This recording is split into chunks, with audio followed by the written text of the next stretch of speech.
जो पाप पापी मनुष्य को पाप कर्म करने से मिलेगा, वही पाप उस पाप की सूचना देने वाले को मिल जाता है। उस पाप का वर्णन करने वाले को, निंदा करने वाले को वही पाप लग जाता है जो पाप करने वाले पापी को जो पाप लगा। तो उसी पाप की चुगली करने वाले को, निंदा करने वाले को वो पाप लग जाता है। इसलिए धर्मात्मा पुरुष कभी किसी की निंदा नहीं करते। धर्मात्मा पुरुष की पहचान है, अनिंद्य की निंदा तो नहीं ही करनी चाहिए। महत्पुरुष तो निंद्य की भी निंदा नहीं करते। ये बड़ी सूक्ष्म बात है निरुद्धाचार्य जी। अनिंद्य की निंदा तो नहीं ही होनी चाहिए, पर जो निंदा की योग्य है उसकी निंदा क्यों ना हो। आपने कोई निंदित कर्म किया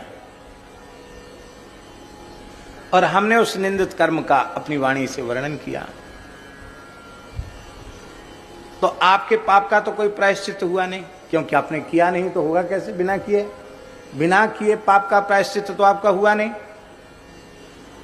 और हमने पहले उस पाप को कर्ण मार्ग से अपने भीतर स्थान दिया, मन में आया, बुद्धि में आया, फिर हमारी वाणी में आ गया। तो इतना पाप तो पहले ही हमारे भीतर आ गया।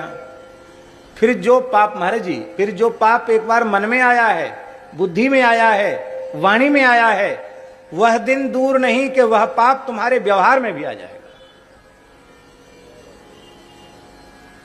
जो मन वाणी में आया है वो क्रिया में भी आएगा ही।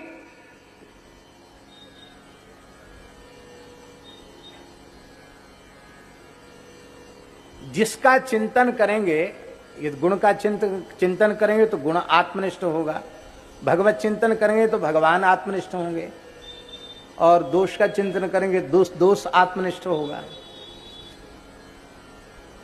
और ये बात बिल्कुल पक्की है, पाप करने वाले पापी को जो पाप लगता है वही पाप उस पाप की चुगली करने वाले को, वही पाप